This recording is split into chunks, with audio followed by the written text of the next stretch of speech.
Hola, buen día, bienvenidos. ¿Me escuchan bien? ¿Sí? Sí, se escucha bien. Bueno, bárbaro. Bueno, bienvenidos a todos.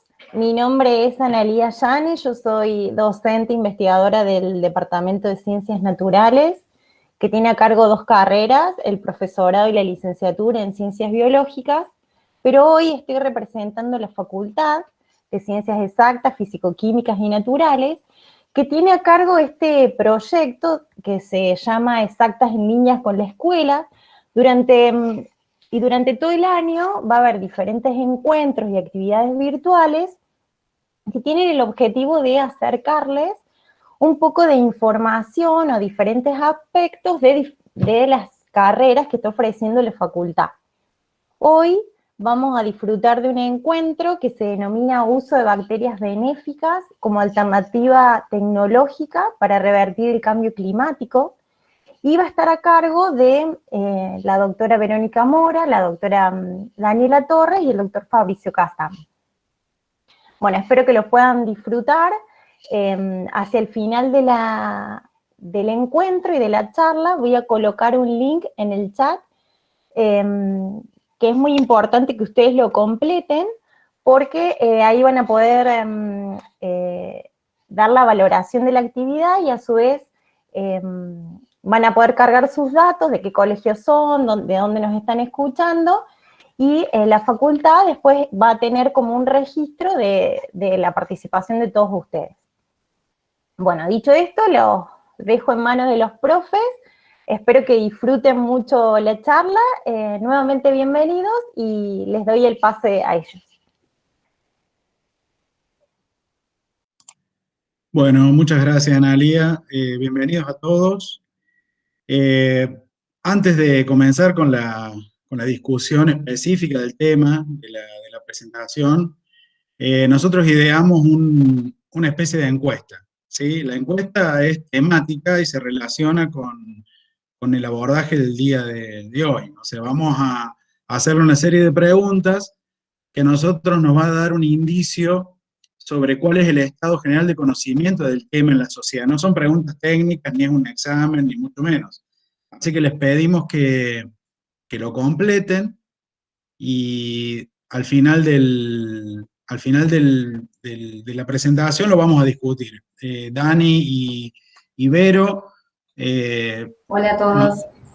esas son quienes van a estar a cargo de esto y bueno, los detalles los comentan ellas. Buenos días, ¿qué tal? ¿Cómo les va? Ahí les copié en el chat el link para que puedan acceder a hacer la encuesta. Son 6 preguntas cortas con varias opciones. Y nosotras nos encargaremos de recopilar esa información, así que quien pueda ir accediendo al link, lo puede ir haciendo ahora. Con cualquiera, pueden seleccionar cualquiera de las opciones que más familiar le parezca. Y bueno, después hacemos, como mencionaron los profes, una valoración acerca de qué es lo que sabían y qué es lo nuevo que han podido incorporar. Y lo ideal es que lo hagan rápidamente ahora mientras estamos comentando esto, porque obviamente las preguntas hacen referencia a la presentación, entonces si van escuchando la presentación los pueden responder escuchando simplemente lo que vamos a comentar. Como es muy breve, en poco tiempo lo van a hacer, así que yo voy a ir preparando la pantalla, voy a ir compartiendo la pantalla para comenzar con la charla. Ustedes pueden hacer las preguntas que quieran, pueden levantar la mano, pueden dejarlas en el chat. Lo recomendable va a ser hacer una discusión al final, ¿sí? Donde abramos la pantalla, pongamos las cámaras todos y discutamos lo que quieran del tema. Es un tema que da para discutir mucho tiempo, pero bueno, le vamos a dar un orden en lo posible por una cuestión de tiempo, de avanzar lo que podamos, lo más que podamos en la presentación y dejar las preguntas al final. Pero eso no limita que si alguien tiene alguna duda puntual en algún momento, la pueda poner en el chat, pueda levantar la mano y hacer la pregunta abriendo el micrófono también, porque no hay cierta informalidad en eso, no hay ningún problema. ¿Sí?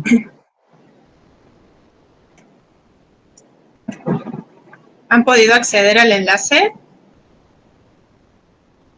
Sí. ¿Sí? Bueno, pónganme, levanten la mano quien lo ha podido hacer y así Fabricio puede empezar su presentación.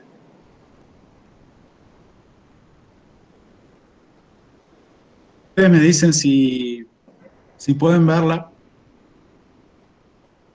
Sí se ve. Bueno. Entonces, tal como lo dice el título, vamos a hablar del cambio climático en general. Y vamos a ver cómo desde la microbiología, desde las ciencias biológicas, podemos aportar a una reversión de este proceso que está ocurriendo en el planeta. ¿Sí? Esto no es la única estrategia, hay muchas estrategias en muchas áreas de conocimiento. Nosotros hacemos nuestro aporte desde el área de conocimiento en la que trabajamos todos los días, que es en relación a la microbiología.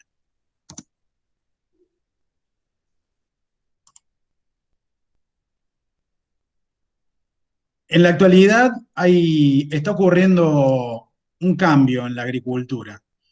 Estamos pasando de una agricultura que podríamos decir tradicional, donde el hombre ha utilizado durante mucho tiempo distintas herramientas para producir alimentos, a una agricultura de alta tecnología, ¿eh? Es lo que se denomina con tecnología AgTech.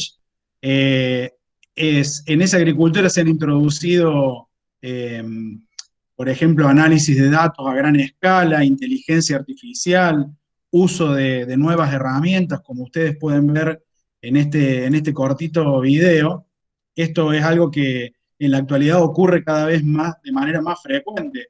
Eso es un dron que está haciendo aplicación de un insumo necesario para ese cultivo de manera controlada. Este tipo de tecnología obviamente está amparado en herramientas que están disponibles para el productor, ya no es algo que solamente sería disponible para algunos productores, sino que es algo que ya pueden adquirir todos los productores. Perfectamente desde la cocina de su casa el productor puede poner un dron a volar, hacer un análisis en el campo sobre los lugares en los que puede haber algún tipo de patógeno atacando el cultivo, y de manera controlada y específica y precisa hacer un tratamiento en ese lugar con un producto para tratar ese patógeno. Eso se pone dentro de lo que se denomina en la actualidad agricultura 4.0. Esto no es algo que yo haya inventado, no es un término que yo haya definido, sino que es un concepto que en la actualidad se usa. La agricultura 4.0 es la agricultura con alto grado de tecnificación. Pero a pesar de eso, y de que eso es una buena noticia y que está bueno, la agricultura está sufriendo también otro tipo de cambio, está siendo cruzada por otro tipo de proceso. Es el cambio de la agricultura sustentable, ¿sí? Una agricultura, no importa cómo se produzca, a una agricultura sustentable. ¿Y eso por qué? Porque en los últimos años, y en realidad ya es un proceso de largo tiempo, de larga data, hay dos fenómenos que ocurren en todo el planeta, ¿sí? Que están determinando que la agricultura se replantee cómo hacer el manejo y la aplicación.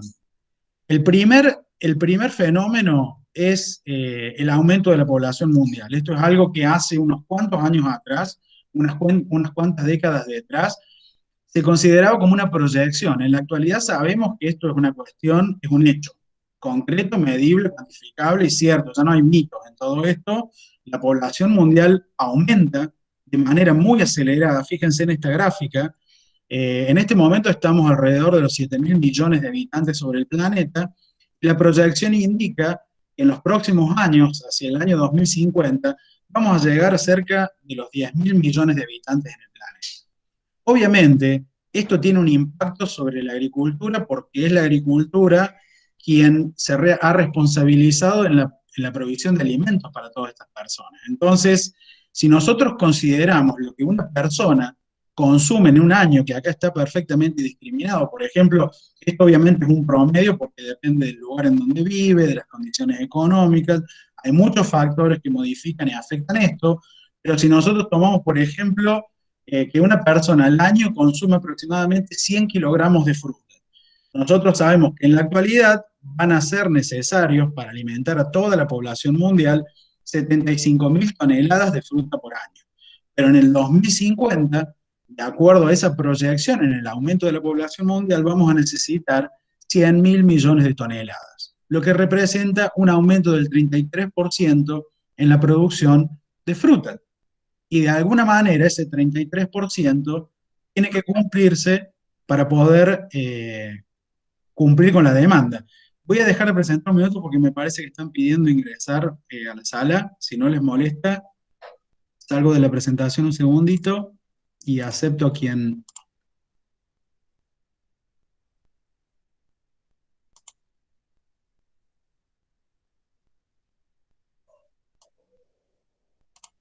Muy bien, ahí pueden ver nuevamente la presentación. Sí, sí. Sí, Bien. sí, se ve bien. Bueno, entonces, claramente el aumento de la población mundial pone presión sobre quienes producen alimentos. Necesitamos más alimentos. Y fíjense en el caso de la carne. Son 50 kilogramos de carne por persona por año, y esa cantidad va a aumentar en un 33% en las próximas 2 o 3 décadas. El segundo fenómeno global que estamos transitando es que estamos en un evento de cambio climático. O sea, fíjense, y esta imagen lo que trata de explicar es que ya no es una cuestión de los científicos del cambio climático, ya no es una cuestión de la ciencia. Revistas como Rolling Stone, Time, El Economista, revistas que no están relacionadas con la ciencia, ya han tomado, son tapas de esas revistas, obviamente, los titulares, fíjense que hablan del cambio climático, es decir, que es un fenómeno que ha trascendido a la ciencia y hoy es un fenómeno del cual todo el mundo, al menos, ha escuchado que se está discutiendo. Es un tema de actualidad y obviamente ya esto ha excedido a los científicos. Y lo que está claro en el mensaje en general es que el hombre tiene que detener el impacto de lo que está haciendo en el planeta. Eso es como la regla de los últimos 5 años, diría. El hombre, en su accionar, en su vida en el planeta, está generando un ambiente que no es propicio para su propia vida en el planeta. Parece una contradicción. Pero bueno, dentro de los conceptos que relacionamos con cambio climático, hay uno que aparece que es el del efecto invernadero, que es el que también ha tenido mayor discusión en los últimos años. ¿Qué es el efecto invernadero?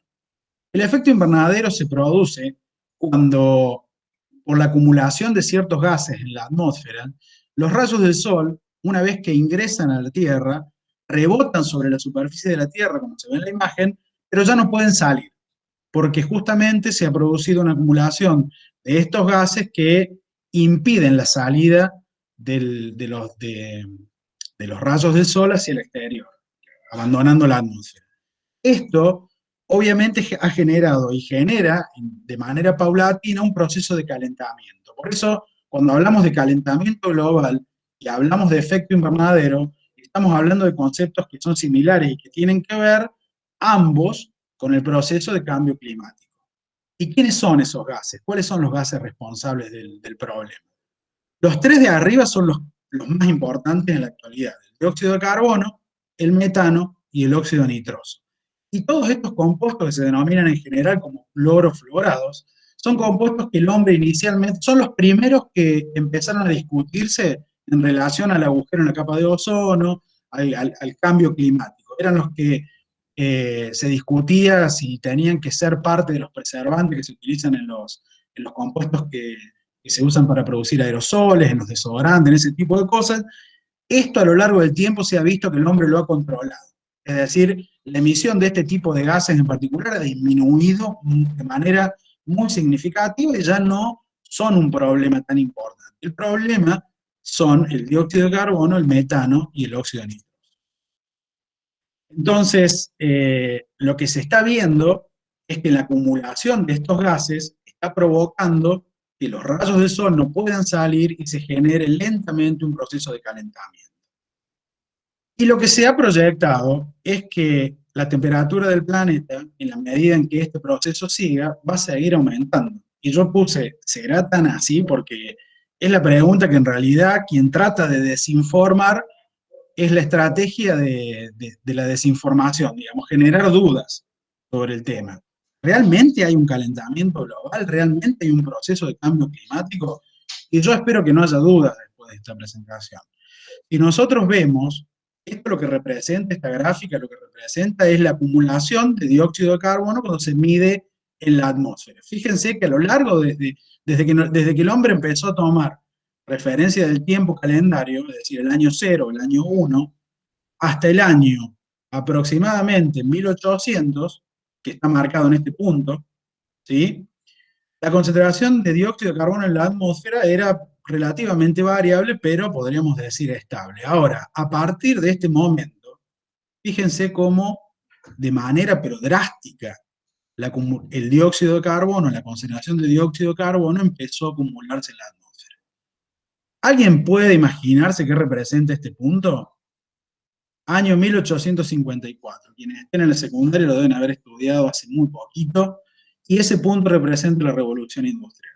Es decir, el hombre, con la creación de la hulla, de la máquina, con la utilización de la hulla, con la creación de la máquina de vapor, con el uso de la energía no renovable, empezó a eliminar dióxido de carbono a la atmósfera. Y esto obviamente es parte del problema en la actualidad. ¿Y cuál es el impacto de que haya más dióxido de carbono en la atmósfera? Uno podría decir, bueno, ¿cuál es el problema concreto de eso? El carbono, como muchos otros elementos en el planeta Tierra, forma parte de un ciclo. Hay un ciclo que se llama el ciclo del carbono, ¿sí?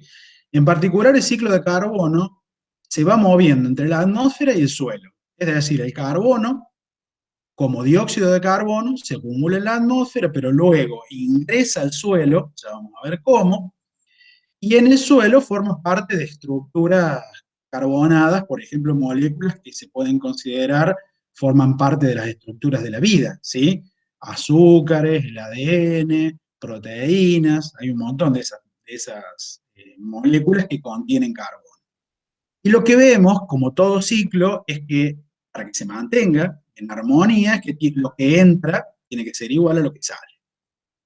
Lo que está pasando en la actualidad es que este ciclo se está desbalanceando, porque es más lo que sale, es decir, lo que se elimina a la atmósfera en forma de carbono, que lo que ingresa al suelo en forma de carbono.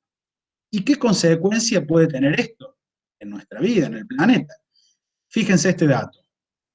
Cuando el ciclo de carbono cambió desde que la Tierra es un planeta, en la historia del planeta, hablamos de millones de años atrás, los 5 eventos que determinaron la extinción masiva de especies sobre el planeta se relacionaron con cambios en el ciclo de carbono. Y ustedes en este momento dirán, este nos está asustando. Fíjense esta información, es clara. Estos son los 5 eventos previos a nuestra, digamos, a nuestra existencia en la Tierra actual, relacionados con cambios en el ciclo de carbono. Estamos hablando de 400 y 300 millones de años atrás, pero en este caso, fíjense que en ambos lo que ocurrió fue un enfriamiento global. Ahora, en los últimos 3, que serían los más recientes en términos temporales, Pérmico, Triásico y Cretáceo, hablamos de un proceso de calentamiento global, que es lo mismo que está ocurriendo en la actualidad. Este en particular probablemente es el que ustedes más recuerden o más habrán, por el cual más habrán discutido, porque tiene que ver con la extinción de los dinosaurios. ¿Por qué? Porque impactó un asteroide, en teoría la hipótesis dice que, y la evidencia indica que hubo un impacto de un asteroide en la Tierra, y que eso evidentemente mató a algunos dinosaurios, pero que en realidad el problema fue a posteriori, porque todo el levantamiento, digamos, de la superficie terrestre y el encubrimiento del Sol, lo que provocó fue el impedimento de que los organismos productores no pudiesen realizar la fotosíntesis, por lo tanto se desbalanceó el ciclo del carbono en el planeta, y eso trajo aparejada la muerte y la desaparición de muchas otras especies. Entonces, y no hay digamos, no hay un asteroide en la actualidad que nos amenace, pero sí lo que nos amenaza es un desbalance en el ciclo de carbono. Entonces, ¿qué tenemos en común con estos 5 procesos de extinción masiva en el planeta? Que en 3 de ellos, el proceso que determinó la extinción de muchísimas especies, cuando hablamos de extinción masiva hablamos de más del 10% de las especies de un ambiente determinado, en este caso el planeta. En tres de esos casos, el proceso fue también de calentamiento global. Yo les recomiendo que ustedes vean estos 2 documentales. Uno se llama Ice on Fire, Fuego sobre el Hielo. Esto lo que ven acá es hielo en el polo norte, a partir del cual, por una perforación, se está viendo la emisión de metano a la atmósfera y obviamente lo encendieron para que se observe y se pueda visualizar el metano escapando. Y hay otro documental que se llama Antes que sea demasiado tarde. En los 2 se plantea el problema de manera muy seria y por científicos y personas que obviamente son referentes en la temática en todo el mundo y coinciden en muchas de las cosas que estamos discutiendo ahora en esta presentación. Obviamente yo los he usado para generar esta presentación también y son sumamente interesantes. En uno de ellos en particular, que es en Hielo sobre el Fuego, se generó una especie de calendario. Y ustedes pueden ver que el calendario dice 8 años, 7 meses, 29 días, 23 horas, y esto es el tiempo estimado para que se alcance el máximo de emisión de carbono a la atmósfera para que el proceso sea irreversible. Esto evidentemente puede hacer estremecer a cualquier persona. Estamos hablando de que en la actualidad tenemos 400 partes por millón de carbono. El límite, recuerden que la curva esa es muy pronunciada hacia arriba, de acuerdo a la proyección, si no revertimos lo que estamos haciendo de manera inmediata, en la próxima década eso va a llegar a 800 partes por millón. ¿Y qué problema hay si llega a las 800 partes por millón? Que la temperatura del planeta va a subir 2 grados. En la actualidad ya subió 1 grado, por eso hablamos de un calentamiento global. Pero si llegamos a las 800 partes por millón, el límite va a ser de 2 grados. Y alguien podrá decir, ¿cuál es el problema de que suba 2 grados la temperatura? Yo prendo el aire acondicionado en mi casa y no pasa absolutamente nada. El problema está, primero, en los hielos polares, que con 2 grados más de temperatura en el planeta, los hielos polares se van a derretir.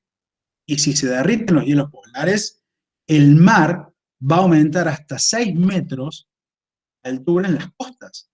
Y esto va a provocar que el mar se adentre en el continente hasta 6 kilómetros. Es decir, vamos a reducir drásticamente el espacio en el cual vivimos. Y esto ya está ocurriendo en muchos lugares en el planeta en donde el mar, ya la costa del mar se ha corrido bastante distancia hacia adentro. Y no es el único problema, porque hay zonas del planeta que van a sufrir un proceso inverso, van a sufrir un proceso drástico de desertificación. Y esto también es consecuencia del calentamiento global, es decir, estamos perdiendo áreas habitables del planeta de manera progresiva y en relación al aumento de la temperatura. Y si solo el dióxido de carbono fuese el problema, y bueno, uno se focalizaría en solucionarlo, pero tenemos otros gases, como mencionamos, del efecto invernadero, que también están sufriendo una especie de proceso de acumulación en la atmósfera. El metano, el óxido nitroso. Y si nosotros comparamos y hacemos un análisis de manera comparativa entre el dióxido de carbono, el metano y el óxido nitroso, nos vamos a dar cuenta que el óxido nitroso en particular, a pesar de que se acumula en menor cantidad, de manera comparativa al dióxido de carbono y al metano, es más grave, es peor. ¿Por qué? Porque el tiempo de vida media de la molécula de óxido nitroso, fíjense en comparación al metano y en comparación al dióxido de carbono es mucho mayor, y el potencial de calentamiento global que tiene también es significativamente mayor. Es decir, se puede acumular menos, pero tiene entre 1,5 y 4 veces más vida media y además mayor poder de calentamiento global. ¿Y cuál es el impacto? A ver, el hombre, o sea, el dióxido de carbono yo creo que lo tenemos más o menos claro de dónde viene, o sea, utilizamos la quema de combustibles fósiles, está como bien identificado. Ahora, para el resto, para el metano y para el óxido nitroso en particular, que es tan perjudicial, ¿de dónde viene? Y nosotros vemos que si nosotros sumamos los 3 gases entre todas las actividades que desarrolla el hombre, y lo que está claro es que es el hombre el único culpable del proceso de calentamiento global, la agricultura aporta cerca del 14% de esos gases de efecto invernadero, pero aporta bastante menos como dióxido de carbono, digamos, podríamos decir de manera intermedia metano, pero de manera muy significativa el óxido nítrico. Y de ese 60%, ¿cómo se distribuye? Y básicamente en cultivos. Y en lo que el hombre utiliza como práctica agrícola, dejando residuos vegetales, y también a partir de la ganadería, fundamentalmente, ahí mencionamos al metano. Y esto ya está medido y se sigue midiendo, o sea que el problema de manera técnica, específica, científica, podríamos decir, ya está identificado cómo es el problema, cuál es el problema. Pero volvemos a la idea original. La población en el planeta aumenta y sabemos que la agricultura es en parte responsable del proceso de calentamiento global. Ahora, entonces, ¿cómo hacemos para producir más alimentos sin que esto dañe el planeta a largo plazo? Y para poder alimentar a todas las personas que en este mismo momento están sobre la Tierra. Y bueno, podemos pensar en distintas estrategias. Una estrategia podría ser aumentar el área cultivable, pero eso claramente, y lo pongo casi como que es una verdad de perogrullo, pero no podemos hacerlo. ¿Por qué? Fíjense, esta gráfica lo que muestra es, en relación al aumento de la población, cómo la relación entre tierra cultivable y población se da en el tiempo. Claramente, la cantidad de seres humanos determina que el área cultivable sea cada vez menor y que esto nos trae un problema asociado a la agricultura, o sea, no tenemos lugar donde producir. Y generar nuevas áreas para producir tiene riesgos muy altos. Es decir, es un proceso que podríamos considerar casi inviable. Pero la creatividad del hombre aparece. Entonces, cuando no hay lugares donde cultivar, ¿qué hace el hombre? Utiliza su ingenio y empieza a hacer este tipo de cosas, ¿sí? Como la quema que vivimos hace poquito aquí en la Sierra de Córdoba, donde en algunos casos la quema de bosques o la quema de áreas naturales se relaciona con la posibilidad del hombre a posteriori de hacer un uso comercial de esas tierras. Y eso ya ha pasado, y no solamente en Argentina, esto no es algo que sea exclusividad del argentino, sino que podemos ver en Brasil ha pasado exactamente lo mismo. Entonces, claramente, aumentar el área cultivable y hacerla de esta forma es inviable. No es una estrategia que nos lleve a ningún éxito. Pensemos en otra estrategia. Hay algo que se llama intensificación de la agricultura. ¿Qué es intensificar la agricultura? Es producir más en menor espacio o con los recursos que ya tenés. Y para hacer eso, lo que el hombre ha hecho es generar nuevos materiales. Es decir, ¿qué definimos como nuevos materiales? Ha hecho plantas, por ejemplo, que sean más resistentes a estrés, que produzcan más utilizando menos insumos. Es decir, es una cuestión del desarrollo de variedades genéticamente adaptadas a este cambio climático que permiten producir más, ¿sí? La otra opción es haciendo, o la otra parte, el otro componente de la intensificación de la agricultura pasa por hacer un uso adecuado del agua. Un uso adecuado de los nutrientes que las plantas utilizan y un uso adecuado de lo que nosotros utilizamos para mantener a la planta sana. Si nosotros alimentamos bien a la planta, la mantenemos sana, tiene el agua que necesita y tiene una carga genética esa planta o ese cultivo, el resultado de eso va a ser positivo. Pero siempre, y en la actualidad más que nunca, no tenemos que perder de vista de que este proceso tiene que ser sustentable. Entonces no es lo mismo intensificar la agricultura que intensificar la agricultura de manera sostenible. Ese es el desafío en la actualidad y eso es una gran encrucijada que está viviendo el hombre, porque tenemos que producir más, pero tenemos que hacerlo de manera tal que eso no impacte de manera negativa en el planeta. Y bueno, para estos dos aspectos en particular, que es la nutrición vegetal y la sanidad vegetal, el hombre, ya desde hace varias décadas atrás, ha echado mano a su conocimiento en la biología. Y a partir de ahí aparece un concepto que es el que nosotros vamos a definir como bioinsumo, es decir, es un bioinsumo para agricultura. Sería un insumo de origen biológico que se puede utilizar en agricultura. Y una definición, desde el punto de vista de la sustentabilidad, diría que los bioinsumos son productos de origen biológico que se generan o se formulan para aumentar la rentabilidad agrícola, es decir, para intensificar la actividad agrícola, puede ser pecuaria también o silvícola, pero que lo hacen permitiendo una gestión sostenible del planeta. Entonces esa es la gran ventaja y por eso en la actualidad consideramos a los bioinsumos como parte de ese cambio de paradigma en la agricultura 4.0. No solamente tenemos que considerar la agricultura 4.0 como la tecnificación, la incorporación de drones, de inteligencia artificial, sino también, obviamente, el cambio en la intensificación de manera sustentable. Eso es una verdadera agricultura 4.0. ¿Y qué hay? ¿Qué existe hoy en el mundo en relación con el nombre de bioinsumo? Y probablemente algunos de estos nombres ustedes lo conozcan. En Argentina es muy común hablar de inoculantes, pero son sinónimos de esa palabra biofertilizantes. Son fertilizantes de origen biológico. Bioestimulantes, estimulantes del crecimiento de las plantas de origen biológico, biopesticidas y así. Todos estos conceptos en general en Argentina hoy se engloban dentro de esta definición. Cuando nosotros hablamos de este tipo de cosas, hablamos de bioinsumo.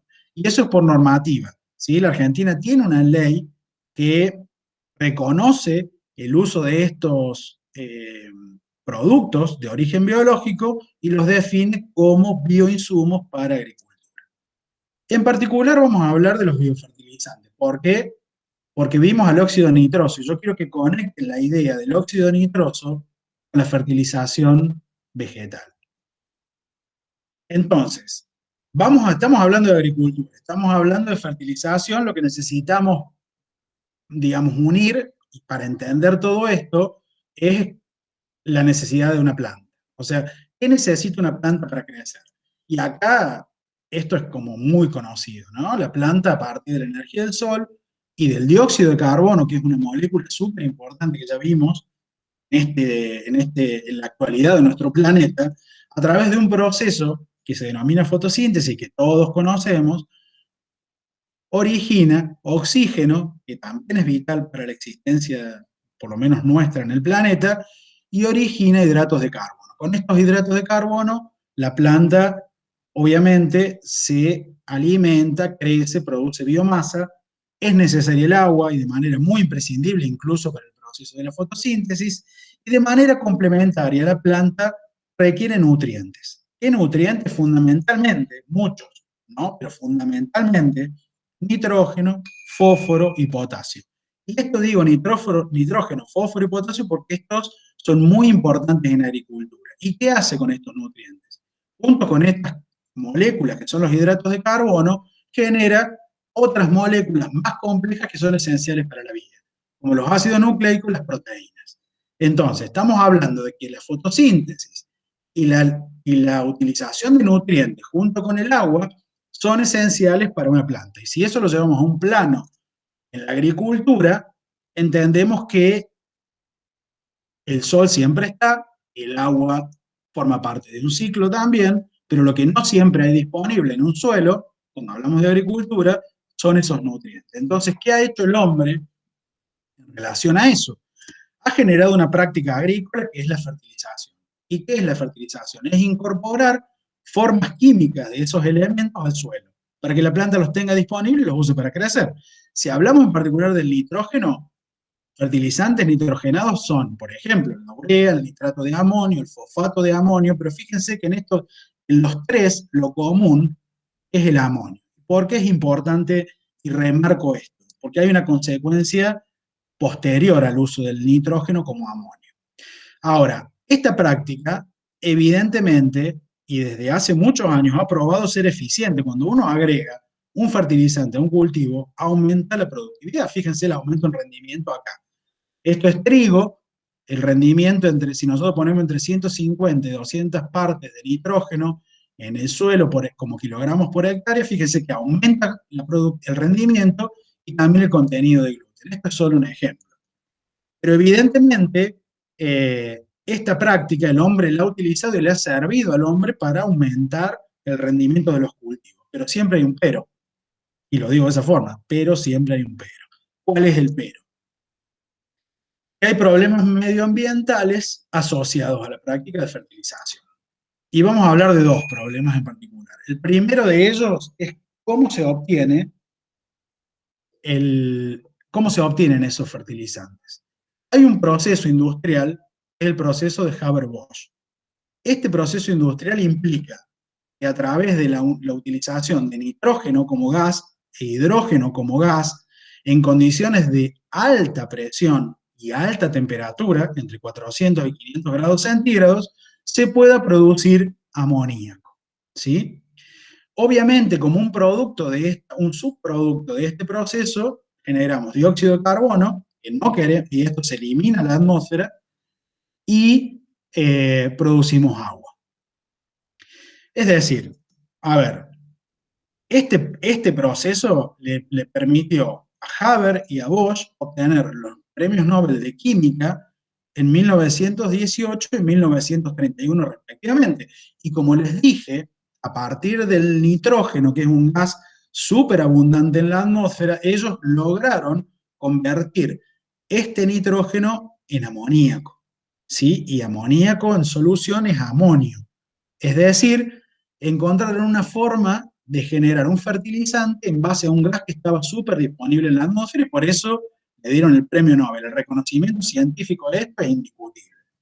Pero bueno, en la actualidad, en base a este proceso se producen más de 100 millones de toneladas de fertilizante al año. Y cerca de un 10%, este valor está un poquito corto, cerca del 10% del total de consumo de energía mundial en el planeta se destina a la producción de fertilizantes. Y obviamente acá hay un impacto muy significativo a nivel también de la emisión de dióxido de carbono a la atmósfera. El otro problema, esto es cómo generamos el fertilizante. El otro problema es qué hace el fertilizante en el medio ambiente. Y en esto ya sabemos también que los fertilizantes nitrogenados producen o generan problemas de contaminación. Para entender eso tenemos que ver esto rápidamente. Yo no les pido que se lo memoricen ni mucho menos, pero como todo, es un ciclo, ¿no? Es el ciclo del nitrógeno en la naturaleza. Y este ciclo tiene una característica. Es casi exclusivo, obviamente hay excepciones, pero es casi exclusivo de los microorganismos. Son los microorganismos los que van moviendo el nitrógeno entre el suelo y la atmósfera. Y hay distintos grupos.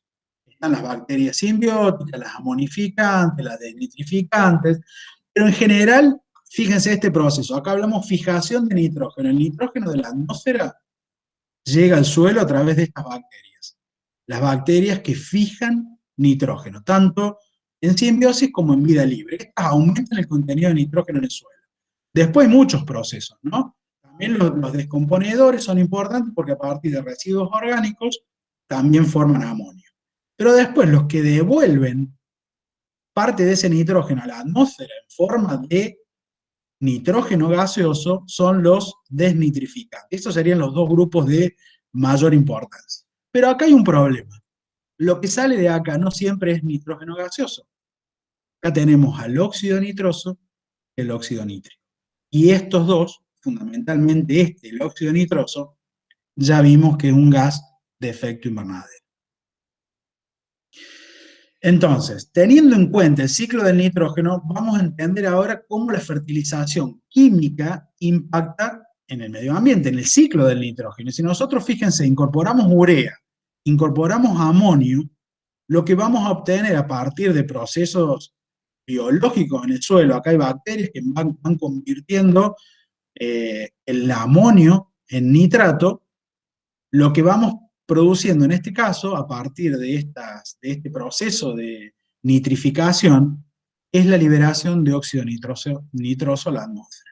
Si nosotros incorporamos nitrato, que es otra alternativa de fertilización, el problema tampoco se resuelve, porque el nitrato, a partir del proceso de nitrificación, se va convirtiendo en nitrógeno gaseoso, pero un intermediario de este proceso también es el óxido nitroso. Es decir, si nosotros utilizamos como única estrategia la fertilización nitrogenada química, sea con urea, sea con amonio, sea con nitrato, estamos produciendo óxido nitroso que se termina liberando a la atmósfera como gas de efecto invernadero.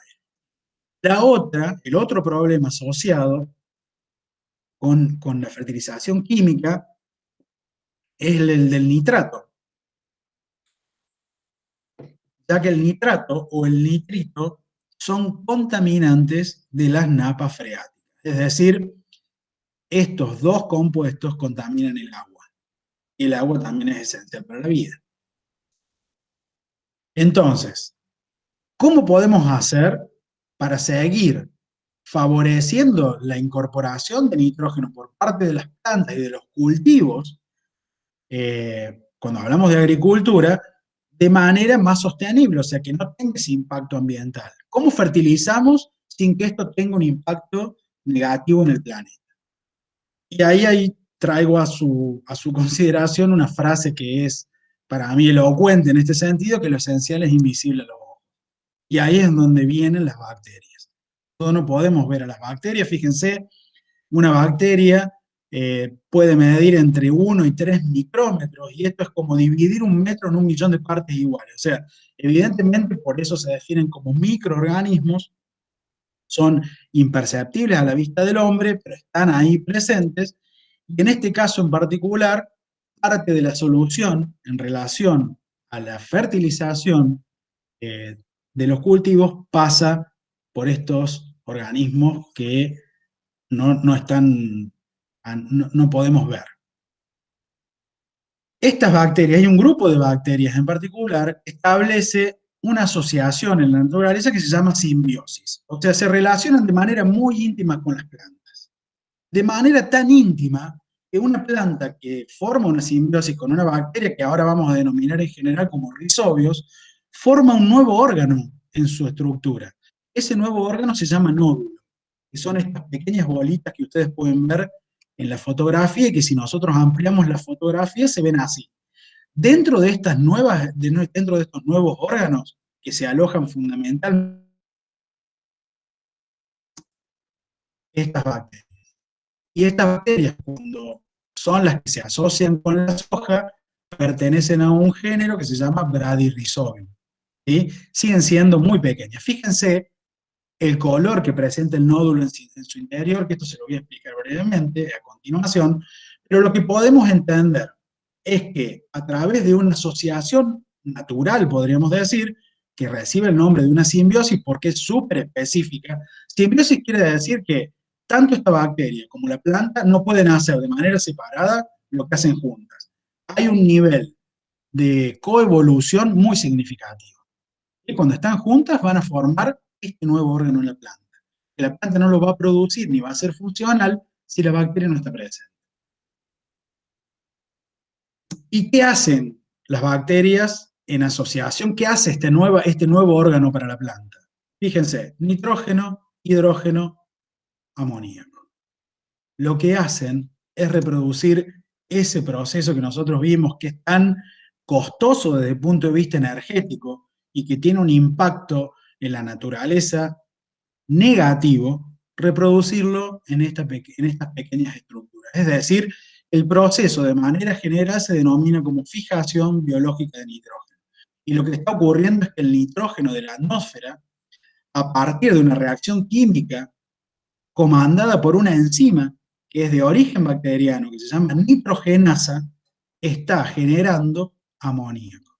Y este amoníaco en forma de amonio es el que la planta va a utilizar como fuente de nitrógeno,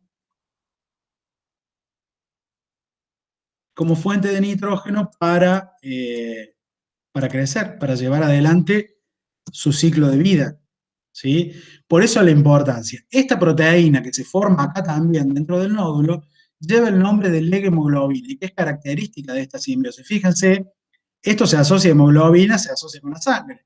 Es de color rojo, porque obviamente el color rojo se lo da la presencia del hierro que está presente en esta proteína.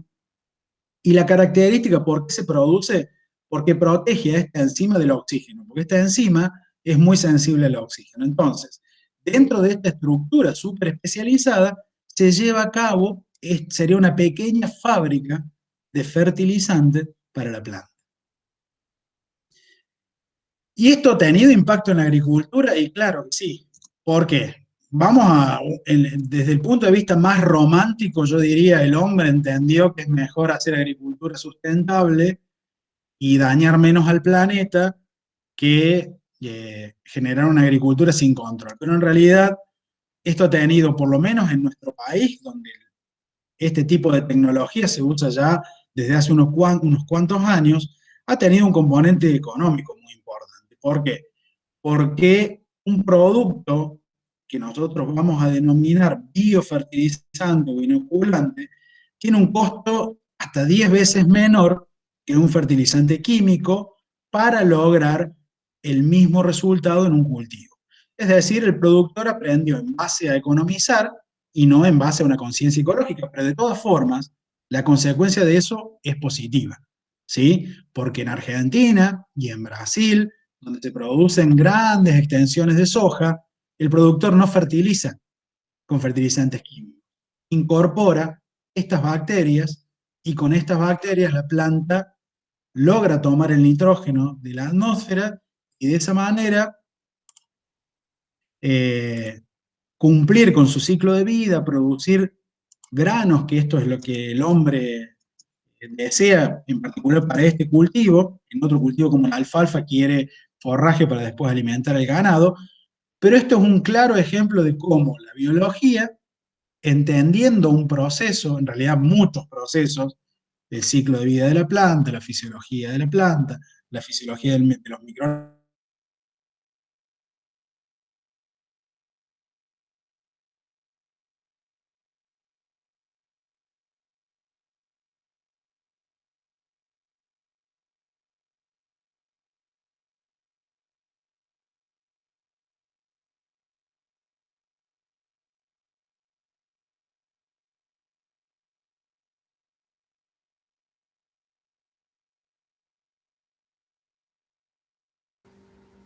Fabri, no se te escucha. ¿Alguien más no lo está escuchando? Yo tampoco. No, No yo tampoco yo lo dejé de escuchar también. Ah, yo pensé que era una falla mía.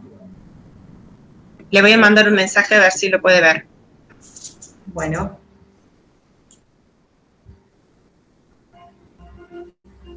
No, me parece que porque cambio de diapositiva. Me parece que se le cayó la conexión porque salió de la presentación.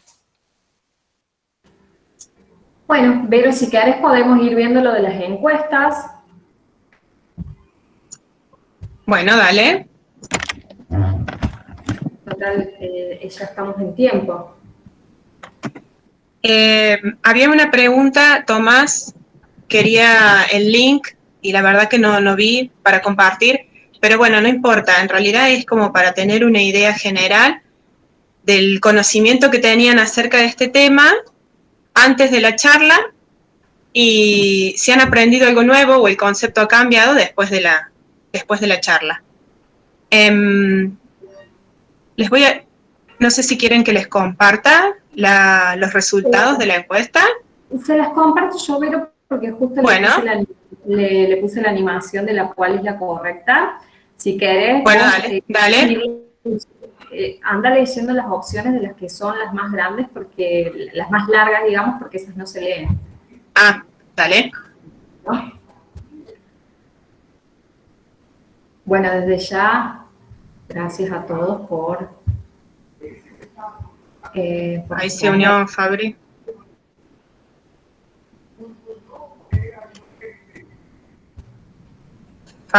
Fabri, ¿nos escuchás? Hola, hola, ¿me escuchan?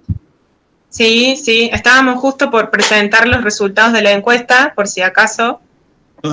Se No sé si querías. cortó, yo creo que porque para ahora justo. No los presenten todavía, que me falta un ratito. Ah, ok.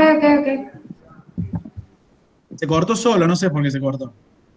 Esta diapo la llegaron a ver, que era la de... Está pasando en Argentina. A ver, ¿esta la vieron? Si no, para. Vamos a volver, esto está grabando, vamos a volver a compartir porque se... Sí, te debe haber seguido grabando igual. Sí, yo creo que se cortó porque pasó, fue una hora justa. Bueno, ahí pueden ver. Sí, ahí habías quedado en el mapa. Bueno, en el mapa. Entonces, en relación a esto, digamos, vamos a comentar qué está pasando en Argentina.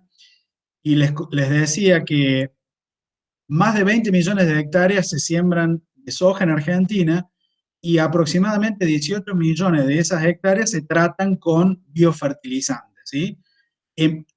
Como consecuencia de ello, hay muchos productos comerciales, más de 350, la mayoría generados por empresas nacionales, muy pocas de origen extranjero, y en Brasil pasa algo similar, nada más que tenemos una mayor superficie sembrada, cerca de 40 millones de hectáreas, y casi el triple de producción de biofertilizantes. Entre Argentina y Brasil se producen más de 90 millones de dosis de biofertilizantes por año y que sirven para tratar más de 60 millones de hectáreas.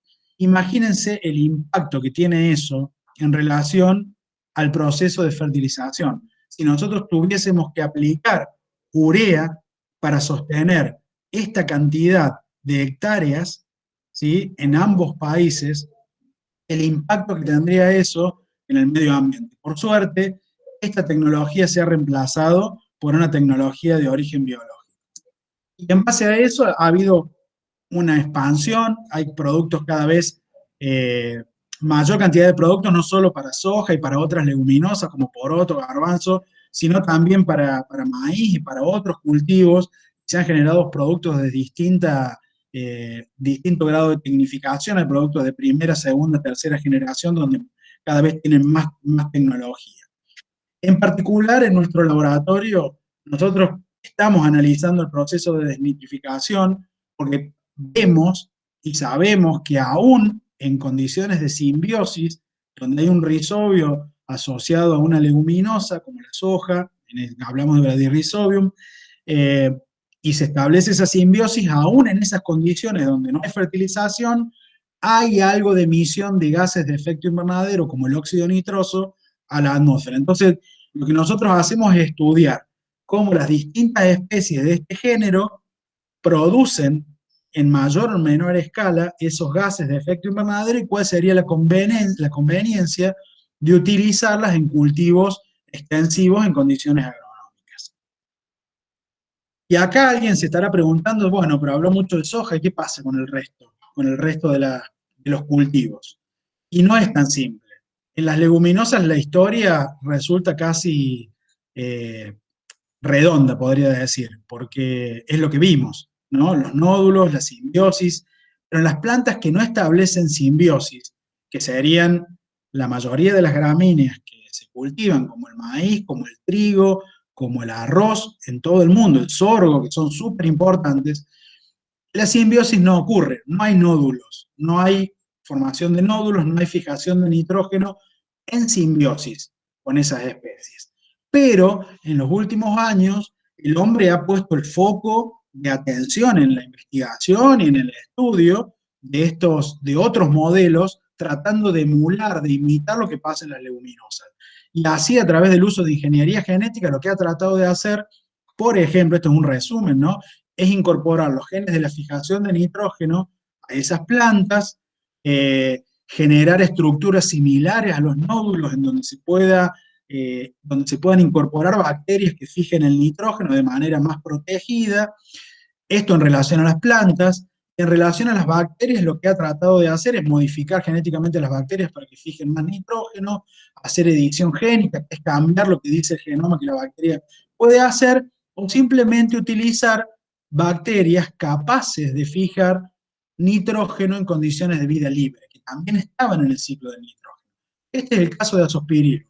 Y esta es una de las bacterias que nosotros también investigamos en el laboratorio, no solo porque es capaz de fijar nitrógeno, sino porque tiene la habilidad de modificar el comportamiento, el crecimiento de la raíz. Y cuando una raíz crece más, la planta, y lo vamos a ver en unas diapos más adelante, la planta es más eficiente para tomar los recursos del medio ambiente, del suelo, en este caso. Entonces, esta bacteria, si bien no es tan eficiente como Rhizobium, como un Bradyrhizobium para fijar nitrógeno, hace que la planta sea más eficiente para tomar los recursos del medio ambiente. Y también es una bacteria que se ha utilizado y se utiliza de manera muy importante, con más de 10 millones de dosis entre Argentina y Brasil, para cultivos como maíz, como trigo y caña de azúcar. Pero esto era del nitrógeno. Ahora, ¿hay alguna solución relacionada al carbono que involucre a los microorganismos? Y esto es tema de estudio muy reciente. Esto es súper interesante porque es la actualidad en la investigación. Les voy a recomendar otro documental que se llama 2040. En este documental se hace como un ejercicio en el que se proyecta cómo va a ser nuestra vida dentro de 20 años. Es muy interesante y les recomiendo que lo vean porque también se relaciona con la temática de esta presentación. Y acá habíamos marcado un punto, el dióxido de carbono. Y ya entendimos por qué el dióxido de carbono, es importante en el proceso de calentamiento global, qué rol cumple. ¿Sí? Eso lo charlamos hace un ratito. Ahora, ¿cómo involucramos al dióxido de carbono en el proceso de la vida de las plantas y en una estrategia biológica para mitigar el calentamiento global? Fíjense este título, las plantas son bombas de carbono. ¿Qué quiere decir esto? A través del proceso de la fotosíntesis, lo que las plantas hacen es fijar el dióxido de carbono al suelo. Pero el dióxido de carbono en el suelo no puede quedar, podríamos decir, libre, suelto. Por eso se llama fijación del dióxido de carbono. Tiene que estar como constituyente de estructuras, de moléculas esenciales para la vida. Y ahí es donde entran a jugar un rol preponderante esas cosas que son tan pequeñas que no las podemos ver a simple vista, que son los microorganismos, que están indicados en esta figura. ¿Y cómo ocurre esto? Ocurre porque, evidentemente, porque las plantas están conectadas al suelo, están ancladas en el suelo y viven en el suelo. Pero hay una región en particular que no hace falta que lean todo lo demás, yo quiero que presten atención a este concepto, el de rizósfera, ¿sí? Que es una parte del suelo, pero no es cualquier parte del suelo. Es la parte del suelo que tiene influencia por la presencia de las plantas. ¿Y qué quiere decir eso? Que tiene influencia por la presencia de las plantas. Y las plantas, a través de sus raíces, liberan cosas al suelo. Y cuando liberan esas cosas, que ya vamos a ver qué son, provocan cambios físicos, cambios químicos y cambios biológicos en el suelo. Cambian las propiedades del suelo y ese suelo lo convierten en un suelo de mejor calidad, podríamos decir. De mejor calidad física, química y biológica. Y en realidad, acá hay una teoría, ¿sí?, que permite entender, porque alguien en este momento podría pensar, si a la planta le cuesta tanto a través de la fotosíntesis tomar el dióxido de carbono y producir fotosintatos, moléculas y hidratos de carbono. Ese es un proceso caro para la planta, podríamos decir. Caro en términos energéticos. ¿Por qué la planta libera esas moléculas al suelo? Se estima que casi 1/3 de lo que una planta fotosintetiza lo termina liberando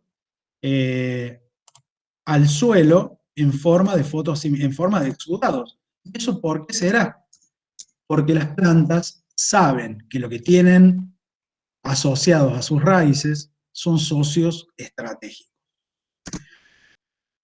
¿Eso qué quiere decir? Fíjense en esto, que es bastante complejo, pero es un listado de todas las moléculas. Perdón, esto lo voy a cerrar. Es un listado de todas las moléculas que una planta puede liberar a través de las raíces al suelo. Azúcares, aminoácidos, ácidos orgánicos, factores de crecimiento. Esto lo podríamos considerar como un verdadero buffet para las bacterias del suelo. Una bacteria que se asocia con una planta encuentra todo lo que necesita para crecer y para vivir, ¿sí? Y eso tiene una connotación también evolutiva. ¿Por qué? Porque las plantas han aprendido a cómo controlar la liberación de esas moléculas para saber con quién se asocian. Esto, le voy a dar 3 ejemplos muy generales. Si una planta detecta, por ejemplo, que hay una deficiencia nutricional, va a cambiar el patrón de exudados, o sea, va a cambiar lo que libera a través de las raíces, y parte de esas moléculas que va a liberar van a tener como una función clave llamar bacterias o permitir que ciertas bacterias asociadas a las raíces crezcan, predominen.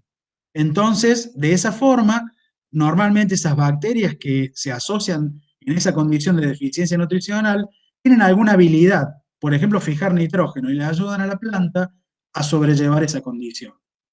En esta, que es la estrategia B, por ejemplo, la planta libera otras moléculas a través de los exudados que hacen que esas bacterias que proliferan en la raíz le permitan contrarrestar el ataque de un patógeno. Es decir, las plantas han aprendido evolutivamente que liberando determinadas moléculas son capaces de controlar lo que crece a sus pies y de esa forma verse beneficiadas.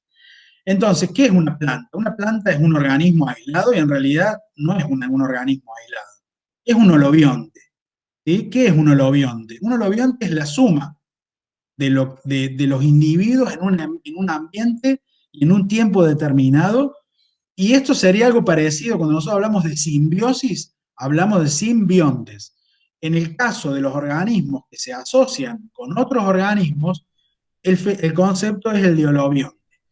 Y el holobionte puede ser la planta, pero el holobionte más común que nosotros conocemos somos nosotros mismos.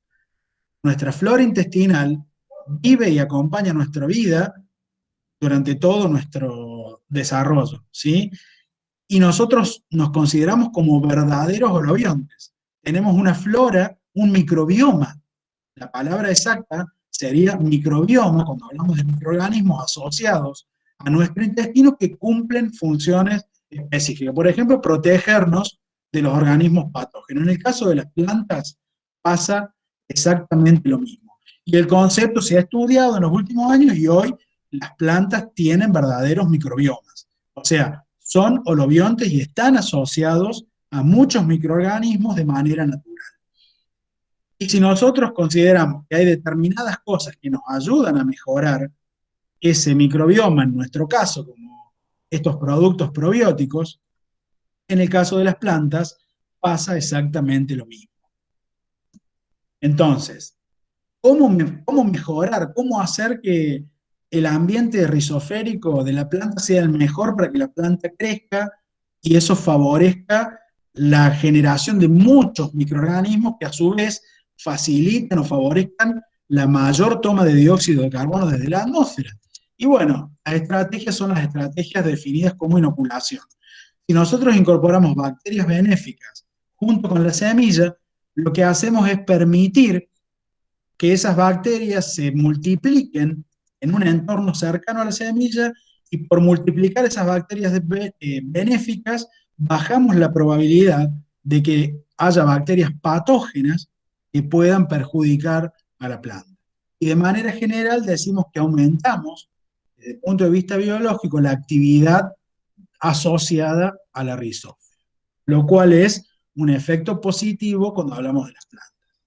Entonces, ¿cómo funcionaría esto? Si una planta a través de la fotosíntesis está tomando dióxido de carbono, y el dióxido de carbono está siendo liberado a través de las raíces y utilizado por un microbioma asociado a la planta, si nosotros, y ese microbioma al mismo tiempo es capaz de favorecer, de promover el crecimiento de la planta, si la planta es más grande, la cantidad de dióxido de carbono que toma es mayor, la cantidad de fotoasimilados que produce es mayor, de manera tal que la población de microorganismos asociados a esa planta también aumenta. Esto sería como un mecanismo de coevolución. Tanto las bacterias como las plantas aprendieron que hacerlo de manera conjunta en esa estructura del orobionte es más beneficioso desde el punto de vista ambiental. Entonces, en la actualidad estamos súper preocupados por el COVID y entendemos que el mundo hoy transita por el COVID, pero tenemos que entender y no olvidarnos de que nuestro mundo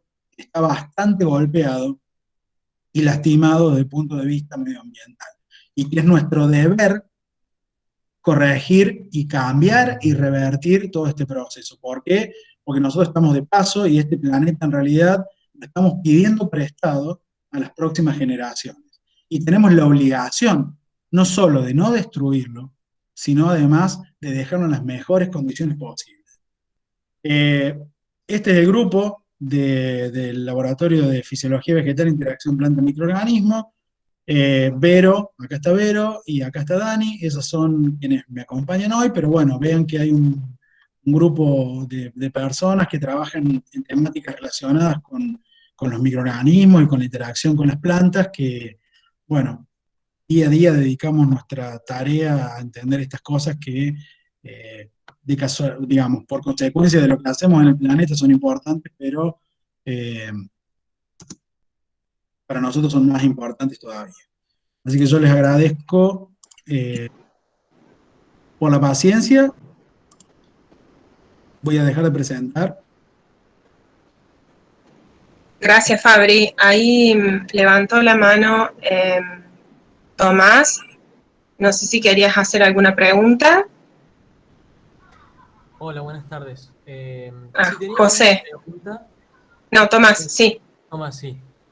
Sí. Para saber si estaban en práctica algunos estudios científicos o algo para el tema de maquinaria, que es desde donde se originó todo este problema ambiental, si había algo, algún proyecto para tratar de generar un poco menos de esa contaminación, ¿no?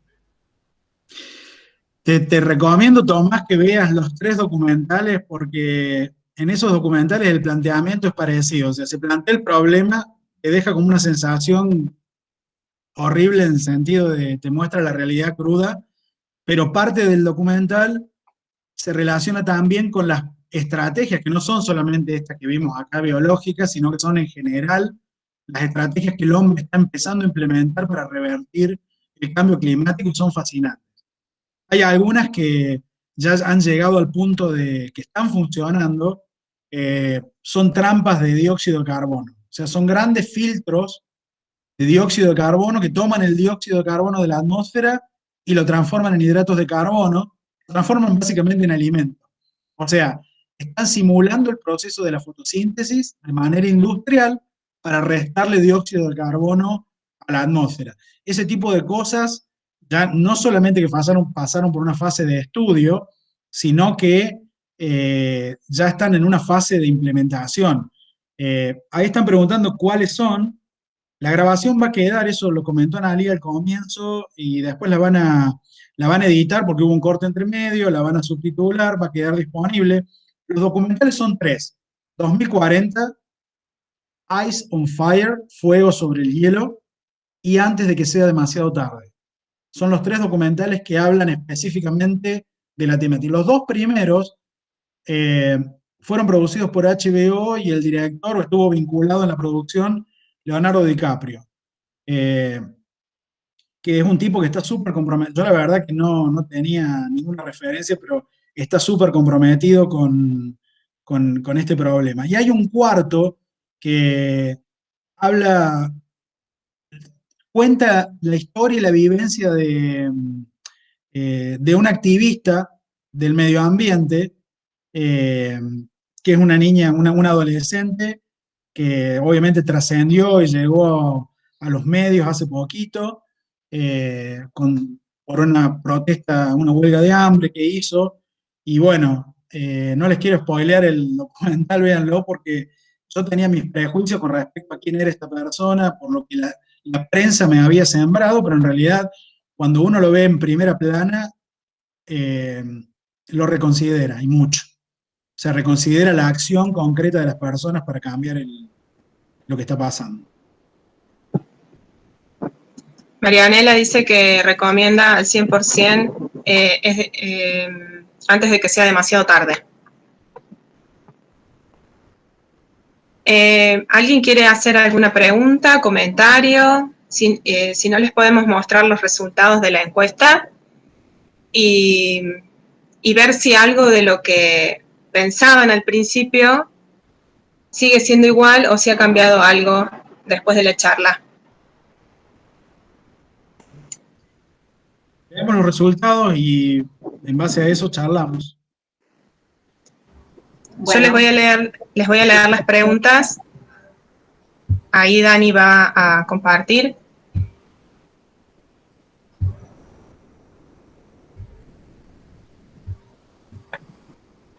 No sé si ahí se puede ver.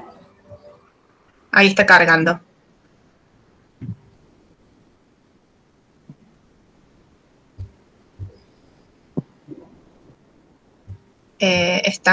No está en modo presentación todavía. Ahí. Ahí está, sí. Bueno, la primera pregunta era, ¿qué es el cambio climático? Los resultados para esto. La primera opción decía, es la modificación del clima en todo el planeta, es un mito creado por los ecologistas, es la reversión de climas entre el hemisferio norte y sur, o no sabe, no contesta. ¿Se me salió de la presentación? Sí, sí, ahí está. Y está buenísimo que hayan respondido de esa forma. La opción porque correcta. Está claro que ya esto no es un problema que conocen algunos. Es un problema que está en discusión de todo el mundo. Y está bueno que nadie haya puesto que es un mito. Porque hasta hace 2 décadas atrás, no, es que hay en estos documentales también habla de las contraargumentaciones que generaron, por ejemplo, las compañías petroleras en el mundo. Crearon sitios web, crearon instituciones, fundaciones que eran pro uso de combustibles fósiles o pro desinformación, donde el objetivo era generar falsa información en relación al tema para crear tal nivel de incertidumbre que la gente terminaba por descreer. Eso también fue parte de un proceso y en la actualidad, por suerte, ya está todo identificado. Sabemos que ya no es un mito, no hay nada que diga que es un mito. Bien, pasamos a la segunda, Dani. ¿A qué se debe el fenómeno de calentamiento global? Bueno, los resultados. La primera decía a la modificación del eje de la Tierra, a la actividad del hombre, a un proceso geológico que ocurre de manera normal cada millones de años, o no sabe, no contesta. Bien, la mayoría respondió la segunda. Y está bien. La actividad del hombre. O sea, somos los únicos responsables. La tercera. ¿Qué gas es responsable del efecto invernadero? Y decía, dióxido de carbono, metano, óxido nitroso y todas las anteriores, con lo cual la correcta es todas las anteriores. Bueno, entonces está claro que en realidad los 3 gases son generadores son gases de efecto invernadero, y que hay otros, que son los clorofluorados, que bueno, están más controlados, pero que estos tres son un problema. Así que está bueno que hayan contestado. Gisela Torre dice en el chat, la charla me resultó muy interesante, trabajo como docente en una escuela técnica con orientación en alimentación. Estamos investigando el tema, pero desde el aislamiento y la aplicación de tricoderma como bioinsumo. Felicitaciones, Gisela, sigan así, y si necesitan ayuda. Ya conozco a Gisela de la carrera. Me he vuelto a reencontrar en esta charla. La siguiente pregunta. ¿Por qué cree? Sí. Sí. ¿Sigo? ¿Por qué cree que se extinguieron los dinosaurios? Por el calentamiento global, un choque de un asteroide sobre la Tierra, cambios en el ciclo del carbono o todas las anteriores. Y la respuesta correcta. Es decir, la consecuencia inicial fue el choque del asteroide, pero el proceso el desbalance en el ciclo de carbono y el proceso de calentamiento global posterior fue lo que en definitiva terminó por el proceso de extinción de manera masiva. Entonces, por eso son todas las anteriores son correctas. La correcta. ¿Es la agricultura responsable del proceso del cambio climático? Bueno, las opciones eran sí, no y no sabe, con lo cual casi la mayoría respondió correctamente por el sí. Sí, no es la única responsable, pero es parte del proceso. Tiene un grado de responsabilidad.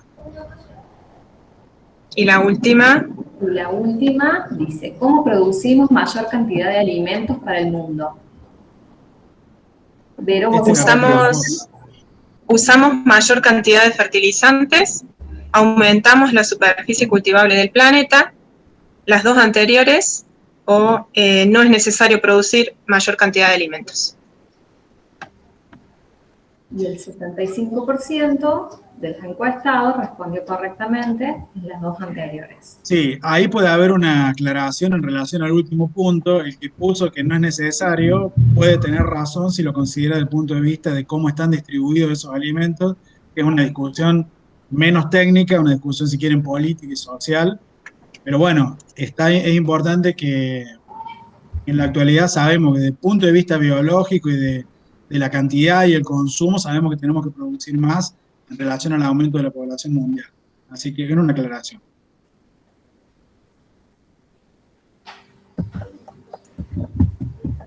Así que bueno, buenísimo. Muchas gracias a todos los que estuvieron presentes y yo los aliento y nosotros los alentamos para que desde su lugar cada uno trate de generar el cambio. Si no pasa por uno en su vida cotidiana, el cambio no nace de manera espontánea en todos. Si lo que uno está haciendo lo puede aplicar en un concepto de reversión de mejora o de sustentabilidad, eso a la larga nos va a dar beneficios a todos. Así que es un poco la idea también de hacer este tipo de presentaciones, ¿no? Motivarlos al cambio. Bien, bueno, muchas gracias. Una presentación motivadora a la toma de conciencia. Gracias por la charla. Muchas gracias. Todos deberían ver una charla como esta. ¿Cuáles son los enfoques, pregunta Karina, que se abordan actualmente en cuanto a investigación? Bueno, en cuanto a investigación hay muchos en todo el mundo. Digamos, el tema del nitrógeno es clave, o sea, cómo lograr que las plantas que no establecen simbiosis logren fijar nitrógeno es un tema súper candente. Ahí incluso la Fundación Noble y fundaciones en todo el mundo están aportando dinero para que los investigadores traten de resolver ese dilema, cómo hacer que maíz trigo o arroz, por ejemplo, logren fijar nitrógeno de la atmósfera, porque no establecen simbiosis. Ese es un punto súper caliente. Otro punto súper caliente es el del metano, cómo lograr, porque alrededor del metano hay un tema, tienen que ver el documental, porque es muy largo para explicar, pero es como que el metano de hace millones de años quedó acumulado bajo el hielo. Si los hielos se derriten, el metano va a salir y el metano va a producir más calentamiento global. ¿Sí? Entonces un círculo entra en un proceso de aceleración que no termine más. ¿Cómo lograr fijar, retener o disminuir la concentración de metano en la atmósfera? También es un tema súper importante y creo que es importante desde la generación. ¿Cómo evitar que se produzca metano en las concentraciones de animales? Pero uno le presta atención a eso, a la ganadería, pero en realidad el principal problema está en los casquetes polares y en el metano acumulado debajo del hielo. Muchas gracias, muy linda la charla, dice Jocelyn. Y Analia, recuerden que pueden valorar la charla y solicitar una constancia de participación a través del siguiente formulario, ahí está el enlace. Ani, no sé si querés cerrar, comentar algo que... No, simplemente, bueno, darle las gracias a ustedes por la charla, por la exposición y a todos los que se han sumado a participar. Y bueno, recuerden que cualquier duda o consulta pueden buscar a la universidad en la página, a la Facultad de Ciencias Exactas, pueden ver las diferentes carreras, las diferentes líneas de investigación que se están haciendo. Como decía Vero, que se acuerden de completar el enlace, que ahí lo subí 2 veces en el chat, porque es muy importante para poder valorar este tipo de actividades y a su vez invitarlos a que se sumen al resto de las actividades que durante todo el año se van a estar haciendo, y el área de biología también va a presentar 2 charlas más, así que están todos invitados para más adelante sumarse a este tipo de charlas. Y muchas gracias. Muy bien, bueno, gracias a todos y nos excedimos un poquito con el tiempo, así que los liberamos para que puedan ir a almorzar y a retomar la vida cotidiana. Bueno, muchas gracias a todos. Gracias a todos. Chao, chao, chao, gracias.